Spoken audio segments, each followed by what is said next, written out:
Saludos a todos. En el capítulo 1, verso 1 de la carta a los Filipenses, dice la palabra: Pablo y Timoteo, siervos de Jesucristo, a todos los santos en Cristo Jesús, que están en Filipos, con los obispos y diáconos. Gracia y paz a vosotros, de Dios nuestro Padre y del Señor Jesucristo.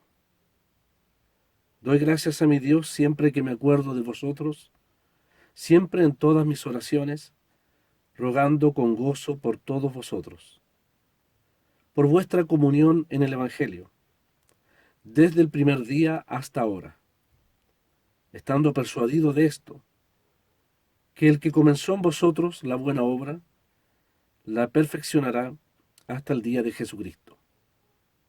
Como me es justo sentir esto de todos vosotros, por cuanto os tengo en el corazón y en mis prisiones, y en la defensa y confirmación del Evangelio. Todos vosotros sois participantes conmigo de la gracia, porque Dios me es testigo de cómo os amo a todos vosotros con el entrañable amor de Jesucristo. Y esto pido en oración, que vuestro amor abunde más, aún más y más, en ciencia y en todo conocimiento, para que aprobéis lo mejor, a fin de que seáis sinceros e irreprensibles para el día de Cristo, llenos de fruto de justicia, que son por medio de Jesucristo, para gloria y alabanza de Dios. Hasta aquí nomás, hermanos, la lectura de la palabra de Dios. Esta carta a los filipenses, realmente, tal como tuvimos la oportunidad de verlo, quizás, hermanos, las introducciones son mucho más fáciles cuando uno ya ha considerado toda la carta. Es típico que cuando uno considera el estudio de una carta, a veces está la ayuda de otros hermanos en las introducciones, y uno realmente tiene que interiorizarse, meterse de lleno en una carta para entender las introducciones. Lo hemos hecho al revés, así que es posible que ya todos recuerden algunos pormenores de lo que el apóstol Pablo va a tratar en esta preciosa carta. Hemos dicho que ha sido una carta llena de gozo. Por más de 7 ocasiones se menciona esa palabra gozo, porque precisamente los 4 capítulos que considera esta carta tienen la nota de gozo en cada uno de ellos. En el capítulo 1 el apóstol puede gozarse en el hecho de saber que Cristo es su vida, Cristo nuestra vida, será el tema. En el capítulo 2 el apóstol Pablo no se dejará realmente entristecer ni que su gozo sea perdido por causa de las dificultades entre hermanos. Todo el capítulo 2, como lo estudiamos, ha tratado con el tema de las personas y cómo aquellas personas pueden influir en nuestro gozo. Pero el apóstol nos ha dejado un tremendo ejemplo de cómo mantener ese gozo permanente a pesar de las dificultades entre hermanos. En el capítulo 1 era las circunstancias, tal como lo estudiamos, cuando el apóstol va a decir que las cosas que me han sucedido han redundado más bien para el progreso del Evangelio, dice el verso 12. Ahí Pablo está diciendo, hermanos, las circunstancias, en vez de hundirme, en vez de entristecerme, como cantábamos en ese precioso himno al principio, han redundado para el progreso del Evangelio. En el segundo capítulo, entonces, Cristo ha sido nuestro ejemplo y Pablo no se ha dejado sucumbir frente a las, a veces, actitudes incomprensibles de aquellos que aún son sus hermanos en Cristo, estando él en la prisión. En el capítulo 3 es el gozo de la meta suprema, el supremo llamamiento de Dios en Cristo Jesús. Y aunque todos nosotros nos esforzamos hacia esa meta, la principal de todas, nos gozamos en el hecho de tener la meta, el objetivo, el propósito, el horizonte más glorioso que Dios haya puesto delante de nosotros, nada menos que la persona del Señor. Y hemos sido testigos en el capítulo 4 del gozo del contentamiento, de ese secreto que el apóstol nos comparte y nos ha compartido en su palabra. El hecho de tener un Dios tan rico, tan grande, de aquellas riquezas en gloria en Cristo Jesús, que nos hacen victoriosos a pesar de las circunstancias específicas, en este caso, de las realidades que tenemos que enfrentar en esta vida, que nos asaltan muchas veces, las incertidumbres que nos pueden golpear de repente, pero el creyente puede aferrarse y gozarse en esa gran verdad cuando el apóstol ha dicho, todo lo puedo en Cristo que me fortalece. Hermanos, la iglesia de Filipos comenzó allí en Hechos, en el capítulo 16 de Hechos, no es necesario que lo lean, lo voy a leer, dice la palabra, la manera gloriosa en que el Evangelio llegó allí, dice, y se le mostró a Pablo una visión de noche, un varón macedonio estaba en pie, rogándole y diciendo, pasa a Macedonia y ayúdanos. Cuando vio la visión, enseguida, y mire cómo Lucas se hace partícipe también en esta comunidad del Evangelio, procuramos partir para Macedonia, dando por cierto que Dios nos llamaba para que les anunciásemos el Evangelio. Zarpando pues de Troas, vinimos con rumbo a Samotracia y el día siguiente a Neápolis. Y ciertamente cuando los apóstoles entonces llegaron ahí a Neápolis, caminaron cerca de 16 kilómetros para llegar seguramente con sus corazones más que entusiasmados, gozosos, con lo que el Señor habría de hacer a través de ellos en vista de esa tremenda seguridad que el Señor les dio en cuanto a dónde debían ir a predicar el Evangelio. Entonces llegaron a Filipos. Esa ciudad de Filipos tiene su nombre debido, nos dicen los historiadores, a Felipe II, padre del famoso Alejandro Magno. Así que en honor a él se le puso el nombre de aquella ciudad. Y realmente fue la principal ciudad de la provincia de Macedonia. Si usted tuviese que mirar un mapa, vería a Grecia, ahí en el Mediterráneo, todo el mar Egeo y arriba, en la parte norte de la península de Grecia, está la provincia de Macedonia, una amplia región caracterizada quizás por la pobreza, pero vamos a ver por la riqueza espiritual de quienes son a quienes se dirigió esta carta.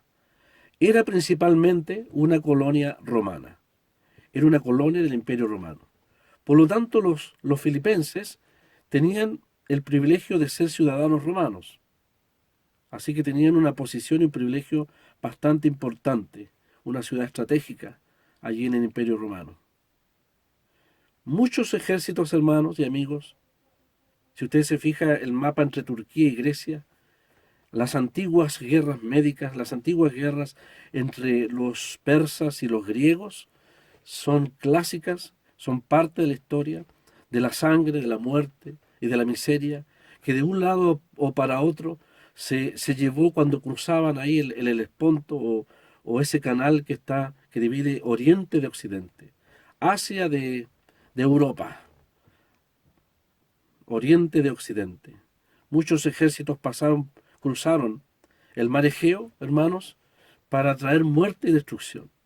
Pero por primera vez, un pequeño grupo de hombres de Dios, una pequeña comunidad de siervos de Dios, de evangelistas, realmente, trajeron la luz de la salvación al mundo griego que estaba en tinieblas, que se osaba, o más bien dicho, que se gloriaba de una pretendida sabiduría, pero que realmente estaba en tinieblas. Dios tuvo compasión de ellos, y por qué no decirlo de nosotros también.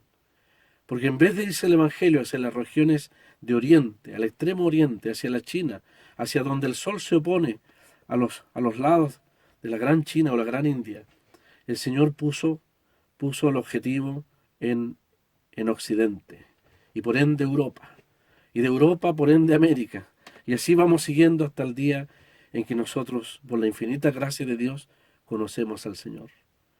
Cuando miramos los reportajes de las culturas de Asia, nos amarga, realmente nos entristece la tremenda oscuridad en que esas naciones en pleno siglo XXI se encuentran.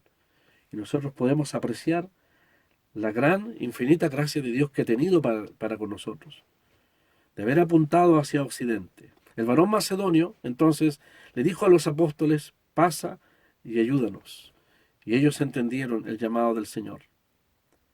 Filipos, hermanos, estaba ubicada, según dicen los historiadores, en una vía, la vía Egnatia le llaman, que era un camino estratégico, principal también entre Roma y Oriente. Por lo tanto, era también un centro importante para el comercio. Por eso no nos extraña que había una mujer vendedora de púrpura llamada Lidia, que de alguna manera estaba allí y vendía sus productos, sin saber que la gracia de Dios le alcanzaría. Pablo y sus compañeros, como nos describe Lucas de una manera tan hermosa, allí la palabra nos dice que Pablo y sus compañeros entonces al llegar inmediatamente predicaron el Evangelio a las mujeres piadosas en el río. En el río. Y Lidia, vendedora de púrpura, fue una de las primeras que se convirtió, la primera mujer, se ha dicho siempre, la primera mujer convertida en Europa. De tal manera entonces que también una joven esclava, es posible que la joven esclava también se haya convertido al Señor siendo rescatada del poder demoníaco. Y más que antología, en las grandes victorias del cristianismo, sabemos cómo aquel carcelero, producto de una gran manifestación del poder de Dios, ahí en Filipos, se convirtió al Señor. Y no solamente él, sino también su familia. Entendemos su familia, sus niños, sus adultos, conscientemente, responsablemente, escucharon el Evangelio y se convirtieron al Señor. Así entonces, hermanos, la gracia de Dios salvó o llamó, por decirlo así, conforme a la palabra, un pequeño grupo de personas creyentes convertidos al Señor que formaron la primera iglesia, la primera asamblea local ahí de Europa, en el norte de Grecia. Estaba formada por personas de diferentes culturas, posiblemente religiones.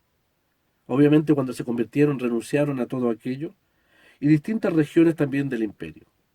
Pero los unía solamente un común denominador, que era la persona del Señor Jesús. 10 años después, hermanos, de aquellos eventos memorables de la obra del Evangelio en Filipos, el apóstol entonces escribe desde una prisión a los filipenses. Y el propósito entonces, el propósito de escribir esta carta a los filipenses, como hemos repetido ampliamente en el capítulo 4, es dar gracias por lo que en el verso 5 él dice, vuestra comunión en el Evangelio. Es también animar a dos hermanas que estaban en desacuerdo para que pudiesen tener un mismo sentir en el Señor. Y es también advertir en el capítulo 3, a aquellos judaizantes contra los peligros de los judaizantes que querían apartarles de la meta suprema por la cual la gracia de Dios les había salvado. Y finalmente retomando el tema en el capítulo 4, para dar gracias ampliamente, de una manera muy personal, a aquellos hermanos por su amor práctico, por su comunión, por su diestra de compañerismo a través de tantos años.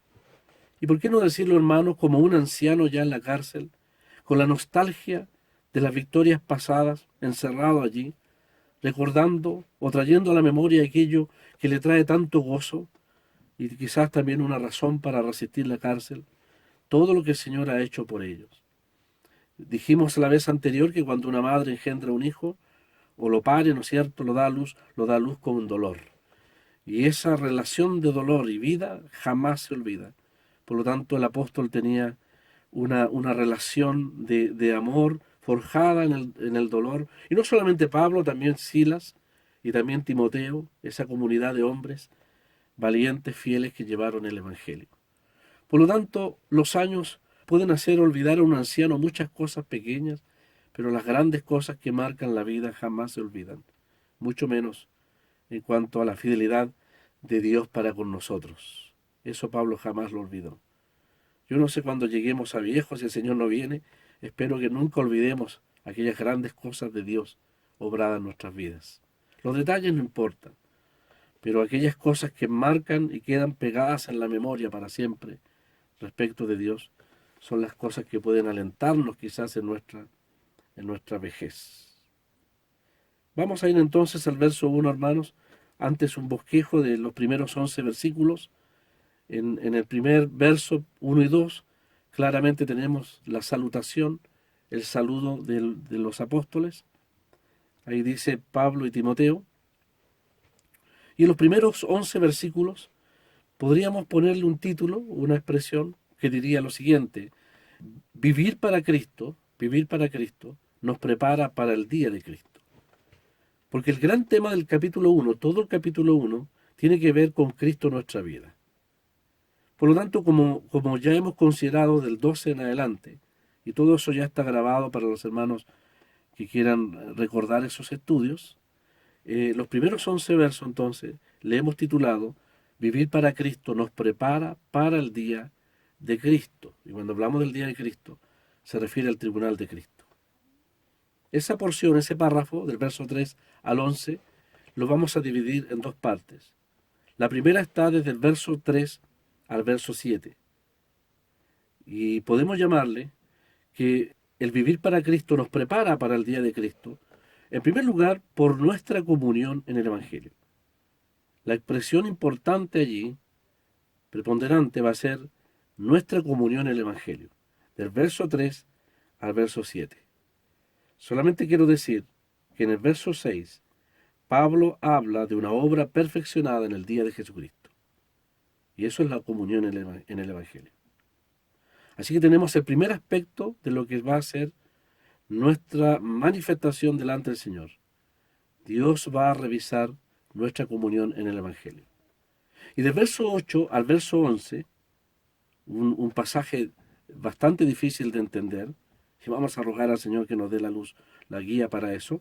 En el verso 8 al verso 11, vamos a ver que el vivir para Cristo nos prepara para el día de Cristo por nuestro amor, por la expresión de nuestro amor, como va a decir el verso 9 en adelante, cuando Pablo va a hablar de que el amor abunde más en ciencia, en conocimiento, etcétera.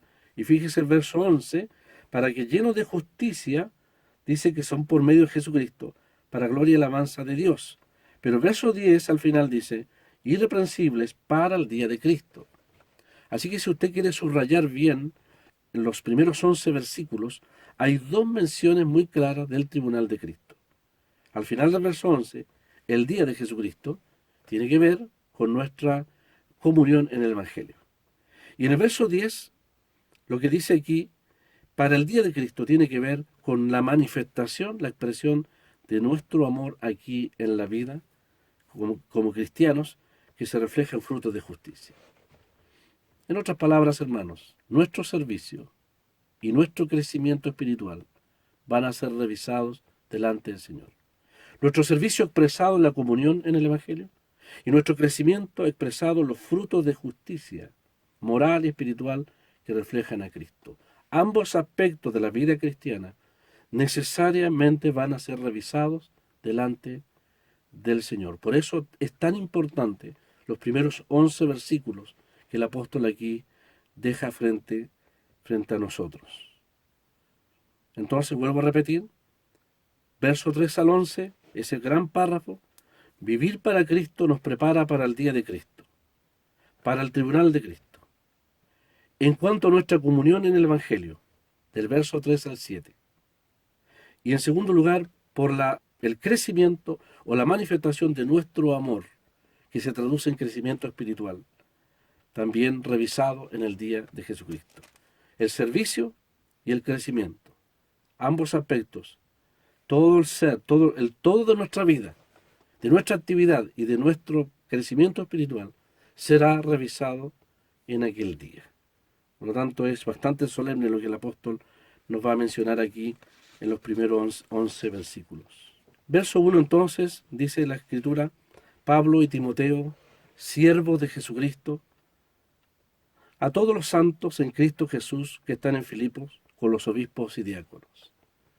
Esta es una de las salutaciones muy específicas y exclusivas que encontramos en el Nuevo Testamento. Ya el verso 1 nos lleva a considerar no una iglesia perfecta, sino una iglesia deseable. Lo vuelvo a decir, no una iglesia perfecta, sino una iglesia deseable, que tiene todos los elementos constituyentes de una asamblea como el Señor desea, de cada testimonio en todo lugar. Por lo tanto, es muy hermoso el texto, porque describe realmente los elementos que constituyen todo lo que es el propósito de Dios para una asamblea local. No trate de buscar perfección en el verso 1, pero sí trate de encontrar algo completo de parte de Dios, que es una provisión de Dios, una provisión de la gracia de Dios para con los hermanos ahí, para el testimonio en Filipos. Cuando Pablo dice Pablo y Timoteo, nos recuerda que en su primer viaje misionero, ustedes recuerdan ahí, hermanos, en la isla de Chipre, a lo mejor la primera conversión de Sergio Paulo fue de tal impresión, marcó el trabajo, el servicio de Pablo, que a partir de su ministerio junto con Bernabé en la isla de Chipre, ya no más se llamó Saulo, sino Pablo. Saulo, sabemos, es el nombre hebreo y Pablo es el nombre griego. Quizá debido también a su servicio entre los gentiles, Pablo encontró apropiado tomar este nombre llamado Pablo. Pablo el Pequeño es lo que describe aquella palabra. Esta epístola, hermanos, si ustedes se fijan bien en el verso 1, omite totalmente la mención de su apostolado. Y qué bueno que lo hace así, porque precisamente en el verso 1 vamos a ver distintos aspectos de servicio donde ninguno sobresale o ninguno se impone sobre otro. Desde ya podemos decir que estamos frente a los siervos, a los santos, a los obispos y a los diáconos. Este verso 1 en ningún caso está describiendo una jerarquía o una lista, ¿no es cierto?, de títulos o posición entre los creyentes. Y quiso el Espíritu Santo que el apóstol no pusiera en la expresión Pablo, apóstol de Jesucristo, para no dar ninguna posibilidad de establecer frente a este verso 1 un asunto de jerarquía entre el pueblo de Dios. Se omite entonces la mención del apostolado, en primer lugar debido a que esta es una carta de cariño, de gozo, de mucha intimidad con los filipenses, que sabemos que ellos no dudaban de la autoridad del apóstol.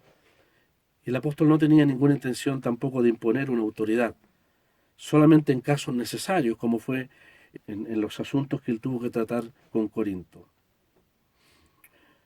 En el cambio de nombre se puede ver entonces, cuando él cambia de Saulo a Pablo, podemos ver el resultado del cambio también, hermanos, de la personalidad de Saulo, el imponente Saulo bajo la ley, que se jactaba bajo sus logros, ahora un Pablo, un pequeño, bajo la gracia, que nos enseña y nos va a enseñar eminentemente en el capítulo 2, que en el pueblo de Dios y frente al Señor, nadie es absolutamente nada delante del Señor. La preeminencia la va a tener totalmente al Señor.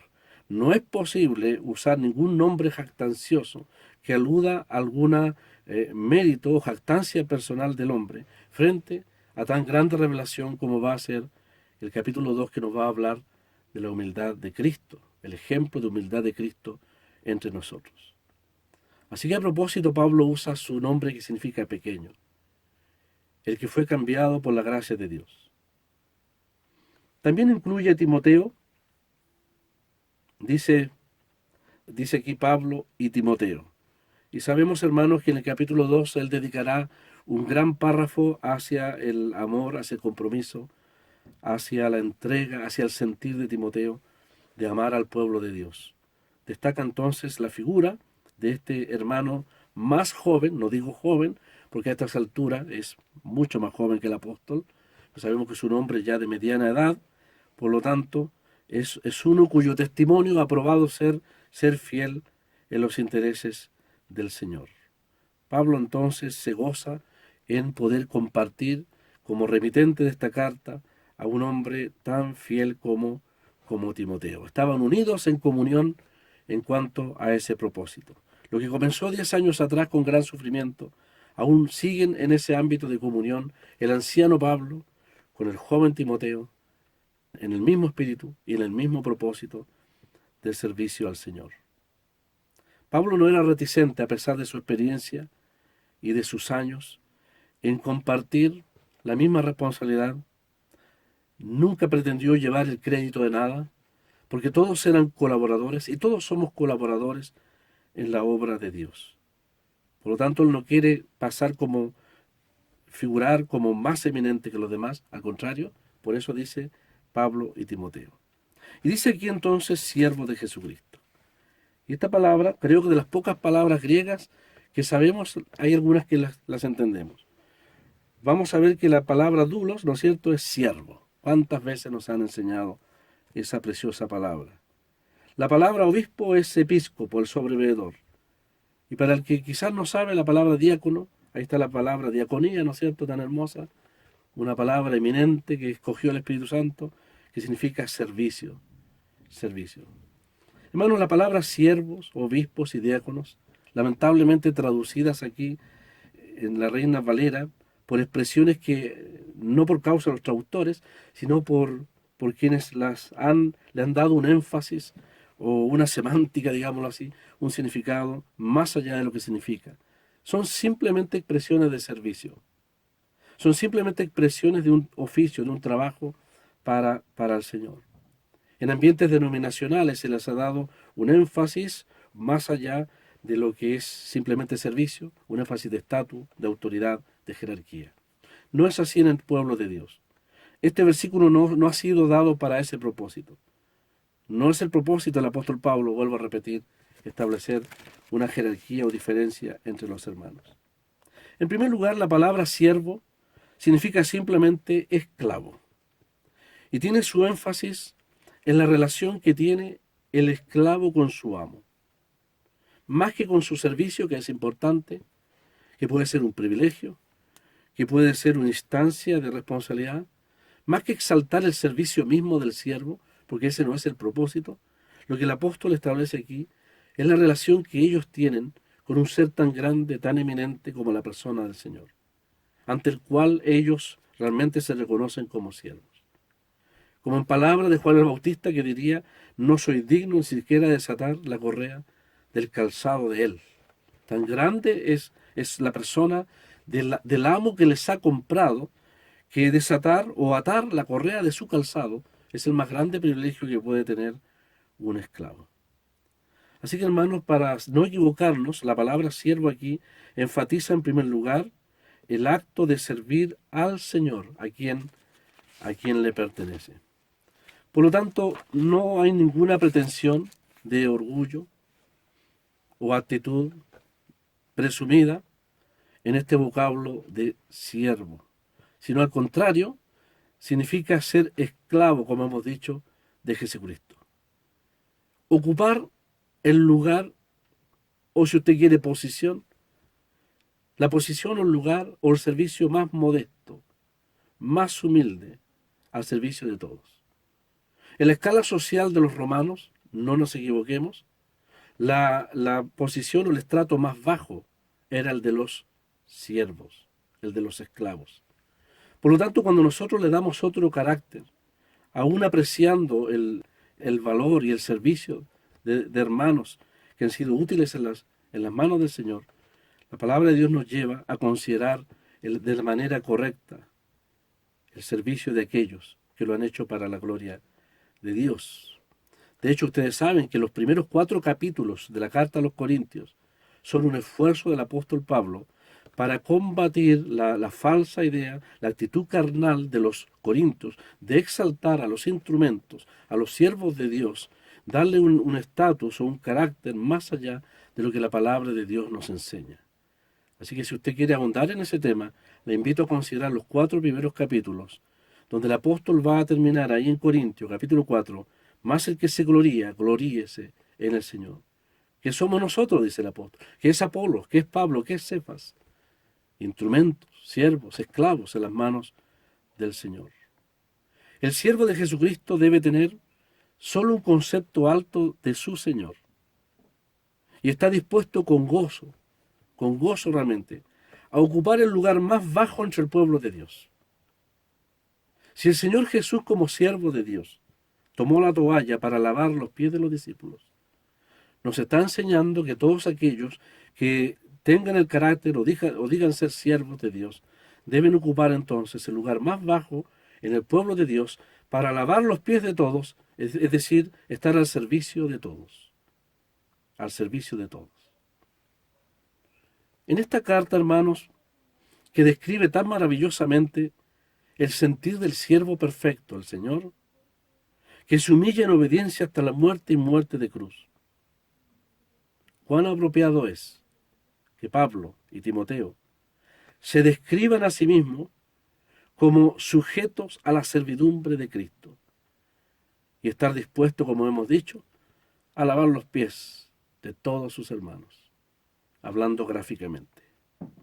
Este concepto entonces, hermanos, de siervo implica redención porque fueron comprados y Pablo se reconocía así como uno comprado por Jesucristo. Habla del concepto de propiedad. No soy mío. Podría Pablo cantar como cantamos a veces, no soy mío, Jesucristo, ¿no es cierto? Tú me compraste a mí. Y también habla de devoción, de devoción. ¿Cuál es la esencia del siervo? ¿Cuál es la esencia de todo siervo? La que el Señor marcó en Filipenses 2, la obediencia. Y la obediencia, si es necesario, debe ser hasta la muerte. En el caso del Señor, hasta la muerte de cruz. En el caso de todo hombre, toda mujer, todos somos llamados a ser siervos de Dios. La esencia del siervo es la obediencia. No estatus, no responsabilidad, no privilegios, no posición, servicio, obediencia, hasta donde el Señor le lleve en esa obediencia. Es la esencia del siervo.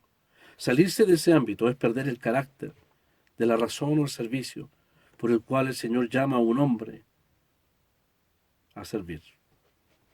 El Señor nos ayude a nunca dejar de lado el verdadero concepto, la verdadera modestia, la verdadera humildad, el verdadero lugar que el Señor puso como ejemplo en el capítulo 2, quien siendo en forma de Dios se despojó, no dejó todos sus privilegios del cielo mismo para entregarse por nosotros al servicio y el beneficio eterno de nuestras almas. Dice Pablo entonces a todos los santos en Cristo Jesús. No vamos a ahondar mucho en ese concepto, decir que santos somos santos porque habiendo sido salvados por la gracia de Dios, Él nos ha puesto en Cristo, somos posesión de Él, de Dios, somos apartados para Él, para su posesión y para su servicio. Dios luego va obrando en nosotros a través de la palabra y el poder del Espíritu Santo. Y la medida también de nuestra obediencia a la palabra va obrando la santificación, la santidad práctica en nuestras vidas. También el apóstol establece una posición, dice a los santos en Cristo Jesús que están en Filipos. Es decir, aquí descubrimos que tenemos una doble posición o doble localidad, si usted lo quiere. Espiritualmente estamos en Cristo. Eso es posición y seguridad.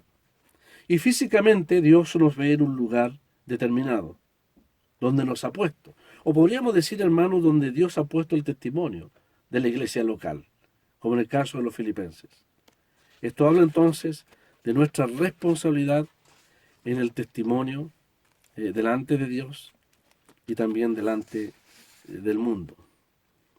Luego dice el apóstol a todos los santos en Cristo Jesús que están en Filipos con los obispos y diáconos. La carta es escrita para todos los creyentes, a todos los santos, mientras los obispos y diáconos son agregados aquí a la obra del Señor, y voy a enfatizar la palabra entre ellos, entre ellos. Esa es la palabra que podemos usar. No sobre ellos, sino entre ellos, como el apóstol Pedro exhorta a los ancianos, ahí en el capítulo 5 de su carta, de servir, ¿no es cierto?, entre ellos, la gracia del Señor entre ellos. La palabra obispos entonces es sobreveedor, así lo podemos traducir. Hay otras traducciones, quizás también otras definiciones, pero es simplemente el que mira o el que observa. Otro término también para estas mismas personas, los sobreveedores, es anciano. Los expertos le llaman presbítero. Se puede ver que son las mismas personas ahí en Hechos 20:17. Creo que los hermanos han estudiado muchas veces ese pasaje. Es un pasaje prácticamente doctrinal que la Escritura nos enseña. Voy a leerlo, solamente mencionarlo. Ahí el apóstol dice la palabra de Dios. Ahí en Hechos 20:17, si alguien nunca lo ha visto o lo ha considerado, dice la palabra que Pablo envía desde Mileto a Éfeso dice, hizo llamar a los ancianos de la iglesia. Allí les llama ancianos. Ahí están los presbíteros. Pero vamos a usar la palabra en realidad ancianos. Y luego en el verso 28, cuando Pablo les exhorta, dice, por tanto, mirad por vosotros y por todo el rebaño, y ahí entendemos ya la figura, está implícita la figura, la idea de un pastor, de pastores, por todo el rebaño en que el Espíritu Santo os ha puesto. No olvide esta expresión, en que el Espíritu Santo os ha puesto, por obispos, por sobreveedores, para apacentar. ¿Quiénes apacientan? Los pastores. La iglesia del Señor, la cual Él ganó con su propia sangre. En base a ese texto y otros textos más, específicamente este verso 1, podemos desprender que se habla de una pluralidad de hombres que realizan los mismos trabajos, los mismos oficios. Anciano, presbítero, pastor, se refiere a la misma persona, a las mismas personas dentro de una pluralidad en medio de una iglesia local. La palabra anciano, hermanos, se refiere a su madurez y experiencia en las cosas del Señor y con el Señor mismo. Lo vuelvo a repetir, la palabra anciano se refiere esencialmente a la experiencia de un hermano en su madurez, experiencia en las cosas del Señor, pero principalmente con el Señor mismo, lo cual le da un carácter muy especial a aquel que es reconocido entre el pueblo de Dios como anciano. Mientras que sobreveedor se refiere al trabajo que hace de vigilar la obra que se está haciendo en medio del pueblo de Dios. Vigilarla que se haga de acuerdo a la voluntad del Señor y su palabra. Estos hombres, ancianos, pastores, sobreveedores, son puestos por Dios. Como vimos en Hechos 20, llamados por el Espíritu Santo. El Espíritu Santo los llama. Y en ese sentido el Espíritu Santo nunca se equivoca. Nosotros los hombres podemos procurar hacer cosas, llenar vacíos, llenar una necesidad en medio del pueblo de Dios y podemos equivocarnos. Pero el Espíritu Santo nunca se equivoca en cuanto a aquello. Cuando Él llama y a través de los años va forjando, preparando, aquellas personas se van forjando de acuerdo a los requisitos mencionados en el Nuevo Testamento. Y en algún momento son reconocidos por causa de su obra. Entonces son puestos por Dios, llamados por el Espíritu Santo y reconocidos a través del tiempo, pero del tiempo de Dios, no del tiempo de los hombres, por causa de su obra. Alguien dijo una vez que es mejor que un fruto se caiga de maduro que cortarlo verde. Y cuando se trata, hermanos, del reconocimiento de estos hermanos que han sido llamados por el Señor, es mejor esperar que el fruto se caiga de maduro que por una necesidad humana o urgente, por necesaria que sea, cortar el fruto antes de tiempo, con todas las consecuencias que puede significar, ¿no es cierto?, el alentar quizás algo humanamente y no del Señor. Una cosa es alentar a Saúl, y otra cosa es esperar a un David, llamado por el Señor, forjado en el desierto, en la vida, en vicisitudes y pruebas, para hacerle pastor de su pueblo Israel. Dios nunca se equivoca en los tiempos. Cuando se propone y provee para el pueblo de Dios pastores, ancianos, sobreveedores en esta función. Son personas que debieran guiar, como lo entendemos en la palabra, no por imposición, como meros supervisores que ejercen autoridad como en una empresa o en una institución humana. No, al contrario, por su servicio a los santos y por su ejemplo de piedad, son reconocidos en medio del pueblo de Dios. Un hombre que reúne los requisitos, pero principalmente es llamado por el Espíritu Santo y que está haciendo la obra de Dios a beneficio de su pueblo, no necesita abrirse espacio con los codos en medio del pueblo de Dios. Los mismos creyentes, en términos gráficos, las mismas ovejas le dan la entrada en medio del rebaño para que pueda guiarles. Esa es la diferencia entre la obra de Dios y la obra del hombre. La obra de Dios versus la obra del hombre. Tenemos la expresión también diáconos. Lamentablemente otra palabra que suena como a jerarquía, como a estatus, es simplemente, la palabra significa siervo, servidor, ministro. Los siervos, como Pablo y Timoteo, son esclavos. ¿Entendemos? Son el estrato más bajo en todo. Si tuviésemos que jerarquizar este texto, el estrato más bajo serían los siervos. Pero luego vienen los siervos, los empleados de la hacienda, del fondo, digámoslo así. Los servidores, los diáconos, los que sirven. Esa es la idea. Uno que sirve, como los que servían el vino ahí en el día en que el Señor cambió el agua en vino. Había un maestro de sala y habían siervos que servían el vino o servían los alimentos, etcétera. Ese es el concepto que usa la palabra. Las 30 veces que se usa en el Nuevo Testamento, la palabra diácono significa simplemente siervo. A mí me da miedo usar la palabra ministro, porque aún en medio de ciertos grupos denominacionales, la palabra ministro significa el estatus de un hombre que ha sido ordenado. ¿Qué manera de pervertir una palabra tan sencilla? Pero nosotros, hermanos, que entendemos la palabra de Dios, por la luz que el Señor nos ha dado en su gracia, debemos siempre volver estos conceptos al lugar y al significado que realmente tienen y deben tener en la palabra de Dios. Estos diáconos o servidores, digámoslo así, simplemente rinden un servicio entre los santos, ya sea en las cosas materiales como en lo espiritual.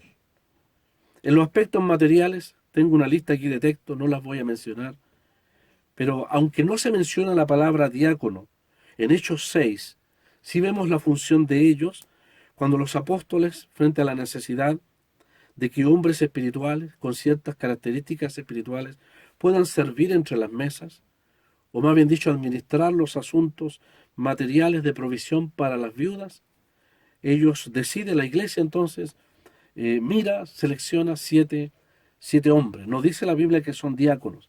La palabra diácono no aparece ahí en Hechos 6, pero sí vemos la función, el sentido de su función, que es servir. No solamente servir a las viudas, entendemos a las mesas, tiene que ver con una labor de ecólomos que administran los recursos, las ofrendas de los santos para el cuidado de las viudas. Y usted sabe que en estos temas, siempre hay dificultades en la administración de la ayuda. Por lo tanto, se necesitaba hombres sabios, llenos del Espíritu Santo, prudentes en las cosas del Señor. De ahí entonces que desprendemos que es bueno que todo servicio, si usted lo quiere, todo diaconado tenga como requisito estas buenas cualidades mencionadas allí en los hombres que la iglesia de Jerusalén seleccionó para ese servicio aparentemente doméstico, pero de gran valor.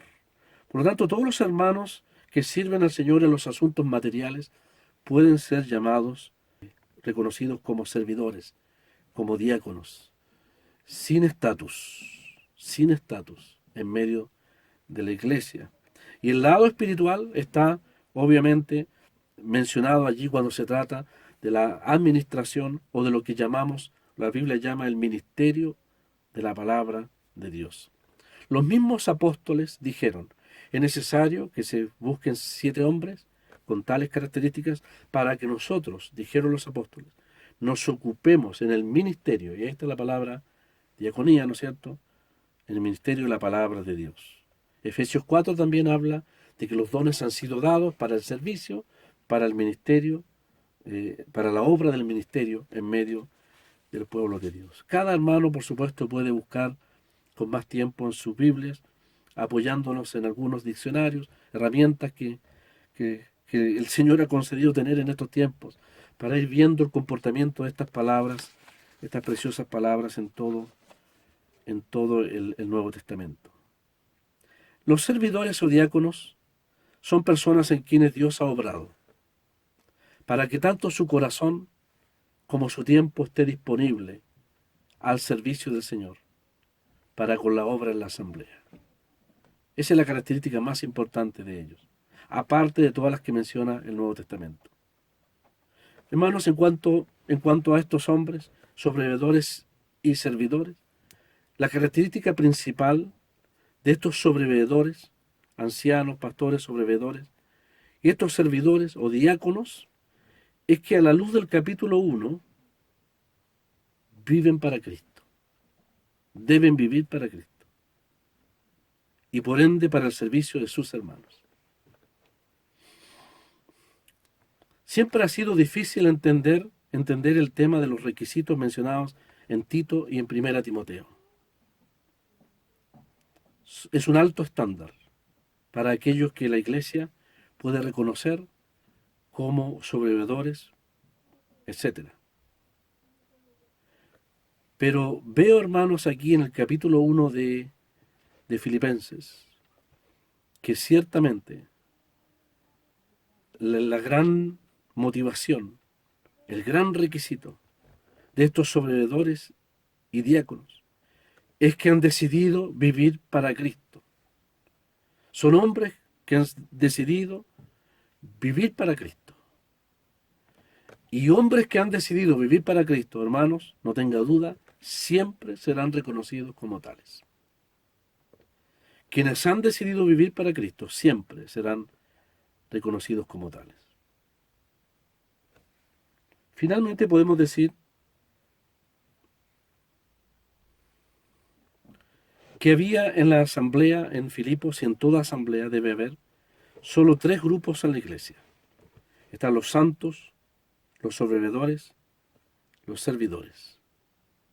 Si hubiese existido un clérigo o un sistema clerical que presidiera en la asamblea, Pablo lo habría mencionado. Solo hay sobrevividores y servidores en plural.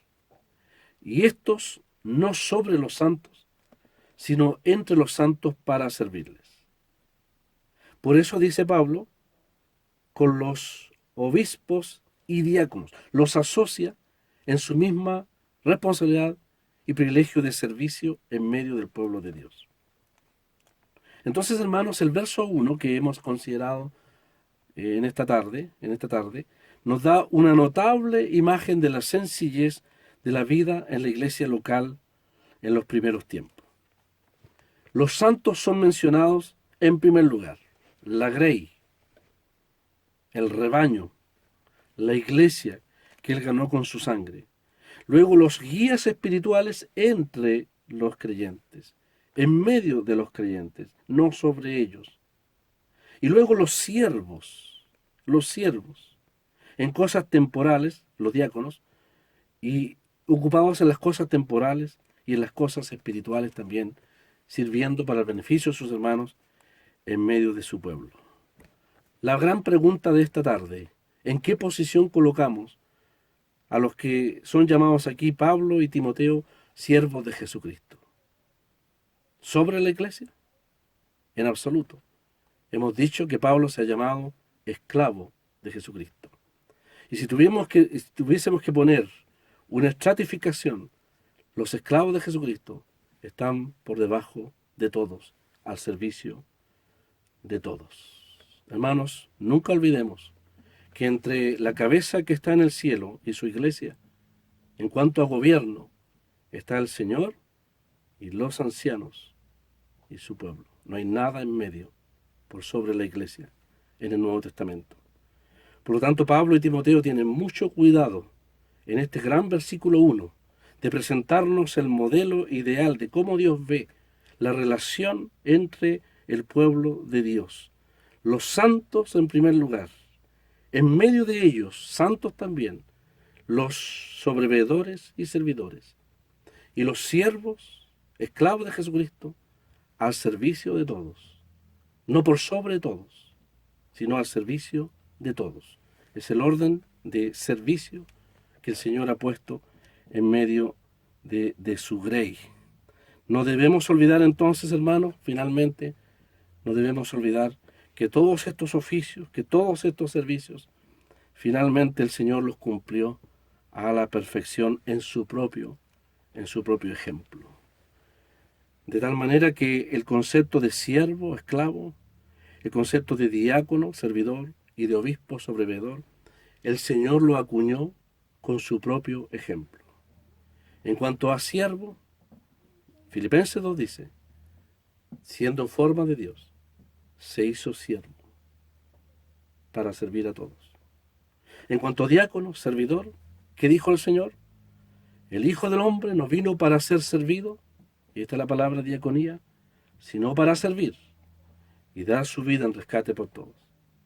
Y en cuanto a obispo, el Señor dijo ahí en Lucas 19, frente a Jerusalén, llorando por la ciudad, dijo, no conociste el tiempo de tu visitación,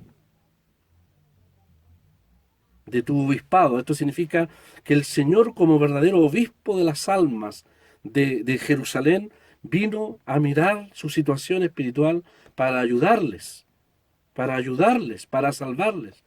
Pero ellos desconocieron el tiempo de su visitación. Ahí tenemos al primer y gran obispo, dice Pedro, de nuestras almas. Dios nos ayude a recuperar completamente el carácter sencillo de servicio de estos oficios y no dejarnos arrastrar o llevar por conceptos que están fuera de la palabra de Dios, aún en medio de su pueblo. El servicio, por sobre todo, el gran tema del capítulo 2 que ampliamente el Señor nos permitió considerar meses atrás, de aquel que siendo forma de Dios, tomó forma de siervo, y estando en la condición de hombre, ¿no es cierto?, se humilló hasta la muerte, y muerte de cruz. Quiere Dios levantar muchos siervos, muchos diáconos, si usted quiere usar la palabra. Hay necesidad de sobrevedores, necesidad de pastores, necesidad de sobrevedores, pero principalmente que estos hombres tengan un solo propósito, vivir para Cristo. Serán reconocidos de manera casi natural y espontánea, porque las ovejas reconocen a aquellos que les aman y que no tienen ninguna otra motivación, sino a servir por amor del Señor, que es lo más importante, que es la motivación más grande que un hombre puede tener en los intereses del pueblo de Dios. Que el Señor bendiga su palabra.